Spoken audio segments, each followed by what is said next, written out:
ଆଜି ମଧ୍ୟ ମୁଁ ପୁରୁଷମାନଙ୍କ ପାଇଁ ପ୍ରାଧାନ୍ୟ ଦେଉଛି, ପୁରୁଷମାନଙ୍କ ରାଇଟ୍ସ ପାଇଁ ଆଜି ମଧ୍ୟ କାମ କରୁଛି, ଦୀର୍ଘ ବର୍ଷ ଧରି କାମ କରୁଛି। ଏଇଟା ନୂଆ କଥା କିଛି ନୁହେଁ।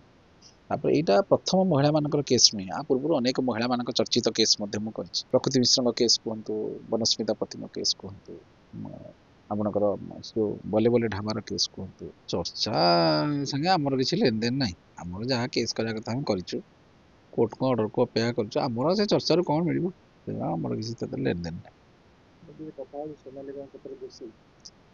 ଦୋଷୀ ନିର୍ଦ୍ଦୋଷୀ ସେଟା ମାନେ ସମୟ ଆସିଲେ ଜଣା ପଡିବ।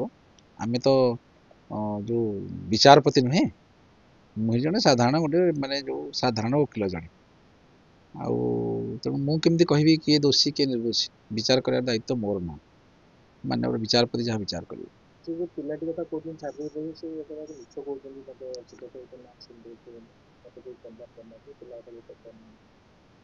ଶୁଣନ୍ତୁ ଆଜ୍ଞା, ସିଏ କିଏ କ'ଣ କହିଲା ନ କହିଲା ଆମେ କିଛି ଜାଣିନୁ। ଆମର କ୍ଲାଏଣ୍ଟ ଆମକୁ ଯାହା କହିବ ମୁଁ ସେଟାକୁ ରିପ୍ରେଜେଣ୍ଟ କରିବା କଥା।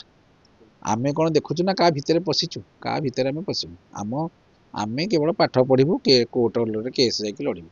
କ୍ଲାଏଣ୍ଟ ଯିଏ ଆମ ପାଖକୁ ଆସିଲା ତାର ଦୁଃଖଟାକୁ ନେଇକି କୋର୍ଟରେ ମାନେ ରିପ୍ରେଜେଣ୍ଟ କରିବା ହେଉଛି ଆମର କାମ, ଆଉ କିଛି ଆମର କାମ ନାହିଁ। ସାଧାରଣତଃ ଚର୍ଚ୍ଚା ହେଉଛି ଯେ ବାହାଘର ଏତେ ବର୍ଷ ପରେ ପୁଷ୍ପ ଆର୍ଟ ଲାଗିବା ନ ଲାଗିବା ଉପରେ ଚର୍ଚ୍ଚା ହେଉଛି, କ'ଣ ଆକ୍ଚୁଆଲି ରିଆଲିଟି ସେଟା ସମୟ କହିବ। ସବୁ ଜିନିଷ ସମୟ ଉପରେ ଆମେ ଛାଡ଼ିଛେ, ବୁଝିପାରିଲେ ମୋ କଥା।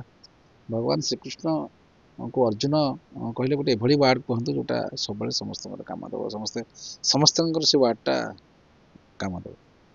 ସେଟା ହେଉଛି ଏ ସମୟ ଚାଲିଯିବ, ଏ ସମୟ ଆଉ ରହିବନି। ତେଣୁ ପ୍ରତି ଜିନିଷରେ ସମୟ ବଡ଼ ବଳବାନ। ଯୋଉଟା ଆମକୁ ଯୋଉଟା ଠିକ ଲାଗିଲା ଆମେ କେସ୍ କରିଛେ, ଅନେବଲ କୋର୍ଟ ଯାହା ବିଚାର କରିବେ ସେ ଅର୍ଡର କରିବେ।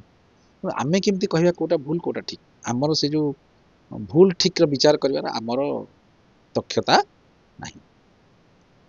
ସାଧାରଣତଃ ଚର୍ଚ୍ଚା ହେଉଛି କି ଆପଣ ଜଣେ ଏମିତି ଓକିଲ ଯିଏକି ପୁରୁଷମାନଙ୍କୁ ପ୍ରାୟତଃ ପ୍ରାଧାନ୍ୟ ଦିଅନ୍ତି, ଆଉ ଏଇ କେସଟିରେ ଲୋକଙ୍କୁ କିଛିଟା ଆଜି ଦଉଛି ତ, ଏଇଟା ଆପଣ ବାହାରେ ଦେଖୁଛନ୍ତି ତ, ପୁରୁଷମାନଙ୍କ ପାଇଁ ପ୍ରାଧାନ୍ୟ ଦଉଛି। କେତେ ଦୁଃଖୀ ଲୋକ ଆସିଛନ୍ତି ଏଠି, ଜଣେ ଭଦ୍ରଲୋକ ଏଠି ଗଲେ ସାଙ୍ଗେ ସାଙ୍ଗେ ଏଠି କାନ୍ଦିକିରି ଗଲେ, ଜଷ୍ଟ ଯାଉଛନ୍ତି, ଆଖିରେ ଆପଣ ଦେଖୁଛନ୍ତି ପୋଛି ପୋଛି ଗଲେ। ତେଣୁ ଆଜି ମଧ୍ୟ ମୁଁ ପୁରୁଷମାନଙ୍କ ପାଇଁ ପ୍ରାଧାନ୍ୟ ଦେଉଛି, ପୁରୁଷମାନଙ୍କ ରାଇଟ୍ସ ପାଇଁ ଆଜି ମଧ୍ୟ କାମ କରୁଛି, ଦୀର୍ଘ ବର୍ଷ ଧରି କାମ କରୁଛି। ଏଇଟା ନୂଆ କଥା କିଛି ନୁହେଁ।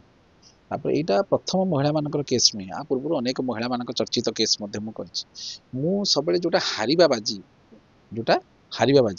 ମୁଁ ହାରିବା ବାଜି ପାଖେ ସବୁବେଳେ ଠିଆ ହେଇଥାଏ। ମତେ ଜିତିବା ବାଜି ପାଖେ, ଯୋଉ କେସରେ ଯିଏ ଜିତିବ, ଯାହା ପକ୍ଷରେ ଲୋକମାନେ ସବୁ ଅଛନ୍ତି ତାଙ୍କ ପାଖେ ଠିଆ ହେବାକୁ ମତେ କାହିଁ ଭଲ ଲାଗେନି।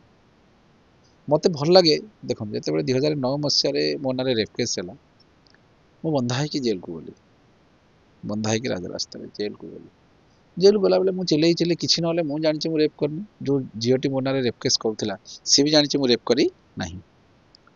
ମିଡିଆ ଯିଏ ଆସିଛନ୍ତି ସେମାନେ ବି ଜାଣିଛନ୍ତି ମୁଁ ରେପ୍ କରିନାହିଁ, କାହିଁକି ନା ତାଙ୍କରି ପାଖରେ ମୁଁ ବସିଥିଲି .com ପାଖରେ, ସେଇଠୁ ଆସିକି ଏଠୁ ଆରେଷ୍ଟ ହେଇକି ଜେଲକୁ ଗଲା। ପୋଲିସ ଯିଏ ମୋତେ ଆରେଷ୍ଟ କରୁଛି ସିଏ ବି ଜାଣିଛି ମୁଁ ରେପ୍ କରିନି, କିନ୍ତୁ ଲଟା ଗୋଟେ ଏମିତି ବିଚିତ୍ର ବ୍ୟବସ୍ଥା ହେଇକି ଅଛି, ମୁଁ ଆରେଷ୍ଟ ହେଇକି ଜେଲକୁ ଗଲି। ମୁଁ ଚିଲେଇ ଯେତେ ଯାହା କହିଲି, କିଏ ମୋ କଥା ଶୁଣିଲା ମୁଁ ରେପ୍ କରିନି ବୋଲି? ନା ମୋର ମେଡିକାଲ ଏଭିଡେନ୍ସ ଅଛି, ନା ରେପ୍ର ସାଇନ୍ ଆଣ୍ଡ ସିମ୍ପଟମ୍ ଅଛି, ନା ଗୋଟେ ଘର ଭିତରେ ମୁଁ କାହାକୁ ରେପ୍ କରି ପକେଇଛି, କିଛି ନାହିଁ। ମୁଁ ବନ୍ଧା ହେଇକି ଜେଲକୁ ଯାଉଥିଲି, ଏକୁଟିଆ ମୁଁ ସେତେବେଳେ ଥିଲି। ମତେ କିଏ ସାହାଯ୍ୟ କରୁଥିଲା? କେହି ନାହିଁ, କେବଳ ଜଣେ ଲୋକ ସାହାଯ୍ୟ କଲା, ସେ ହେଲେ ଈଶ୍ୱର, ବୁଝିପାରିଲ।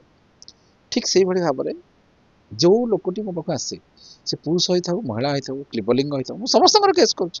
ଏଇଟା ଫାଷ୍ଟ କେସ୍ ନୁହେଁ ନା, ଅନେକ କେସ୍ ଆ ପୂର୍ବରୁ ମଧ୍ୟ କରିଛି, ଅନେକ ଚର୍ଚ୍ଚାରେ ବି ହେଇଛି। ଆପଣ ଯଦି କହିବେ ପ୍ରକୃତି ମିଶ୍ରଙ୍କ କେସ୍ କୁହନ୍ତୁ, ବନସ୍ମିତା ପତିଙ୍କ କେସ୍ କୁହନ୍ତୁ, ଆପଣଙ୍କର ଯୋଉ ବଲେ ବଲେ ଢାବାର କେସ୍ କୁହନ୍ତୁ, ଯେତେବେଳେ ଯୋଉଠି କ'ଣ ହାରିବା ପୋଜିସନକୁ ଯୋଉଟା ଥାଏ, ମୁଁ ସବୁବେଳେ ସେଇଠି ଠିଆ ହେଇଥାଏ, ମତେ ସେଥିରେ ଆନନ୍ଦ ମିଳେ। ଯୋଉ ହାରିବା ବାଜିକି ଜିତେ ତାକୁ କୁହାଯାଏ ବାଜିଗର। ମତେ ହାରିବା ପାଖରେ ଠିଆ ହେଲେ ଭଲ ଲାଗେ, କାହିଁକି? ଲୋକର ରାଜଦ୍ୱାରେ ସଂସାନେ ତ ତିଷ୍ଠତି ସ ବାନ୍ଧବ। ମୁଁ ଗୋଟେ ଭଲ ବନ୍ଧୁ ହେବା ପାଇଁ ସମସ୍ତଙ୍କ ଚେଷ୍ଟା କରେ। ମତେ ଲୋକମାନେ କୋଉଠି ନା, ମୁଁ କାହାର ଅନିଷ୍ଟ କରେନି। ଆପଣ ଦେଖନ୍ତୁ, ଏତେ ଲୋକ ଏତେ କଥା ମୋ ନାଁରେ କହୁଛନ୍ତି, ମୋର କିଛି ରିଆକ୍ସନ ଅଛି ଦେଖୁଛନ୍ତି? No reaction. ମୁଁ କ'ଣ ଚାହିଁଲେ କେସଟେ କରିପାରିବିନି? ନାଇଁ, ମୁଁ କରିବିନି। ଏତେ ଯିଏ କହୁଛି କହୁ। ଯଦି ମୋ ନାଁରେ ଗୋଟେ କିଏ କ'ଣ ଗୋଟେ କହିକି 2 ପଇସା ରୋଜଗାର କରୁଛନ୍ତି ଏବଂ ଆନନ୍ଦ ପାଉଛନ୍ତି, ମତେ ଗାଳି ଦେଇକି ଆନନ୍ଦିତ ହଉଛନ୍ତି, କୁହନ୍ତୁ। ଗୋଟେ ଟାଇମ ଆସିବ ସେମାନେ ମଧ୍ୟ ନିଜେ ରିଅଲାଇଜ କରିବାରେ ଏଇ ଲୋକଟାକୁ ଗାଳି ଦେଲେ କିଛି ଲାଭ ହଉନି, କାହିଁକିନା ମୁଁ କାଲି ସକାଳେ ମରିବି କଞ୍ଚି ମୁଁ ନିଜେ ଜାଣିନି। ଲୋକମାନେ ମାନେ କୋର୍ଟ କଚେରୀ କି ଦୌଡ଼ିକି କେତେ ହିମୁଲେସନ୍ ହେଉଛନ୍ତି ମୁଁ ନିଜେ ଆଖିରେ ଦେଖୁଛି। ମୋର କ'ଣ ଦରକାର, ମୁଁ କାହିଁକି କାହାକୁ ଗୋଟେ ହଇରାଣ କରିବି? କାହିଁକି ମୋ ନାଁରେ ଯେତେବେଳେ 2009 ମସିହାରେ ଯେତେବେଳେ ମୋ ନାଁରେ ରେପ୍ କେସ୍ ହେଲା, 2012ରେ ମୁଁ ଆକ୍ୟୁଟ୍ ହେଲି। 2009ରୁ 2012 ବର୍ଷିଆ ପର୍ଯ୍ୟନ୍ତ 4 ବର୍ଷ କାଳ ମୁଁ କି କଷ୍ଟ ପାଇଛି। ମୁଁ ଯଦି ବର୍ତ୍ତମାନ ଆପଣ ମୋ ନାଁରେ କ'ଣ ଗୋଟେ କହୁଛନ୍ତି, କ'ଣ ଗୋଟେ ମୁଁ ଆପଣଙ୍କ ଗୋଟେ କେଷ୍ଟ କରିବି, ଆପଣ ହାରାସମେଣ୍ଟ ହେବେ, ହଇରାଣ ହେବେ। ହଇରାଣ ହେଲେ କାହାକୁ? ମୁଁ ଆଉ ଜଣଙ୍କୁ ଦଣ୍ଡ ଦେଲି। ଭଗବାନ ଶ୍ରୀକୃଷ୍ଣ କହିଲେ ଦଣ୍ଡ ଦେବାର ଅଧିକାର ତୋର ନୁହେଁ, ଦଣ୍ଡ ଦେବି କେବଳ ମୁଁ। ଯୋଉଠି ତୋତେ କଷ୍ଟ ହେଉଛି, ତୋର ଆତ୍ମାକୁ ବାଧୁଛି, ତୋତେ ଯେ ଗୋଟେ ହାରାସମେଣ୍ଟ କରୁଛି, ତୁ ମୋତେ କେବଳ ସରେଣ୍ଡର କର। ତେଣୁ ମୁଁ ବର୍ତ୍ତମାନ କ'ଣ, ମୋତେ ମନେକର କିଛି ସୋସିଆଲ ମିଡ଼ିଆରେ କିଏ ଗାଳି ଦେଉଛନ୍ତି, କିଏ ତାଳି ଦେଉଛନ୍ତି, ବହୁତ ପ୍ରକାର ଲୋକ ଅଛନ୍ତି, କିଛି ସେଥିରେ ମୋର ଫରକ ପଡ଼ୁନି। ମୁଁ କେବଳ ଯୋଉଠି ମନେକର କୋଉଠି କ'ଣ କଷ୍ଟ ହେଲା, ମୁଁ କେବଳ ଈଶ୍ୱରଙ୍କ ପାଖରେ ହାତ ଟେକୁଛି। ହେ ଈଶ୍ୱର, ମୁଁ ଯଦି କିଛି ଭୁଲ କରିଛି ମୋତେ ଦଣ୍ଡ ଦେବାକୁ ମୁଁ ପାଇବାକୁ ପ୍ରସ୍ତୁତ। ମୋ ହିସାବରେ ମୁଁ କିଛି ଭୁଲ କରିନାହିଁ। କାହିଁକି? ଦୁଇଟା ଜିନିଷକୁ ଆପଣ ତର୍ଜମା କରନ୍ତୁ। ଲୋକ କହୁଛନ୍ତି ପୁରୁଷମାନଙ୍କ ରାଇଟ୍ସ ପାଇଁ କାମ କରୁଥିଲେ, କାହିଁକି ମହିଳାଙ୍କ କେସ୍ କଲେ? ଏଇଟା ମୋର ପ୍ରଥମ ମହିଳା କେସ୍ ନୁହେଁ। ସକଳେ ଘଟେ ନାରାୟଣ ଅନାଦି ପରମ କାରଣ। ମୁଁ ଯେହେତୁ ବନ୍ଧା ହେଇକି ମିଛ କେସରେ ଜେଲ୍ ଯାଇଥିଲି, ମୁଁ ଭାବୁଥିଲି ଏବଂ ଲଢ଼େଇ କରୁଛି କ'ଣ, ଅଲଗା ଲୋକ ମୋ ଭଳି ବନ୍ଧା ହେଇକି ଭିତରକୁ ନ ଯାଆନ୍ତୁ। ଆଜି ମଧ୍ୟ ଲଢ଼େଇ କରୁଛି, କିଛି ମୋତେ ଫରକ ପଡ଼ୁନି। ପ୍ରଥମ କଥା। ଦ୍ୱିତୀୟ ଜିନିଷ ହେଉଛି, ମୁଁ ଯେତେବେଳେ ବନ୍ଧା ହେଇକି ଜେଲ୍ ଯାଇଥିଲି, ଭୁବନେଶ୍ୱର ବହୁତ ମାନେ 5 ଜଣରୁ 6 ଜଣ ମହିଳା ସ୍ୱେଚ୍ଛାସେବୀ ମାନେ ମୋ ସାଙ୍ଗରେ ମୋତେ ପୁସ୍ କରୁଥିଲେ, ମୋତେ ଖାଇବାକୁ ଦେଉଥିଲେ, ମୋତେ ପଇସା ଦେଉଥିଲେ। ମହିଳା ସ୍ୱେଚ୍ଛାସେବୀ ମାନେ ଆଜି ବି ସେ ଅପାମାନେ ସବୁ ଅଛନ୍ତି, ଯେଉଁମାନେ ସବୁ ଭଲ ବ୍ରାଣ୍ଡେଡ୍ ସୋସିଆଲ ୱାର୍କର ଦେଖୁଛନ୍ତି, ସମସ୍ତେ ମୋତେ ଭଲ ପାଉଥିଲେ। ସମସ୍ତଙ୍କ ଘରେ ଯାଇକି ମୁଁ ପଖାଳ ଖାଇକି ଆସେ। ଦିପହରେ ଭୋକ ହେଉଥିବ ଫୋନ୍ କରିକି, ଅପା ମୁଁ ଟିକେ ଯାଇକି ଖାଇକି ଆସିବି, ଖାଇକି ଆସେ। ମହିଳାମାନେ ମୋତେ ସପୋର୍ଟ କରୁଥିଲେ। ମୁଁ କେତେବେଳେ ମହିଳା ବିରୋଧୀ ନୁହେଁ, କିନ୍ତୁ ଜଣଙ୍କର ଯଦି ଫଣ୍ଡାମେଣ୍ଟାଲ ରାଇଟ୍ଟା ଭାଓଲେସନ୍ ହେଉଛି, ମୁଁ ସେଠି ଠିଆ ହେବି।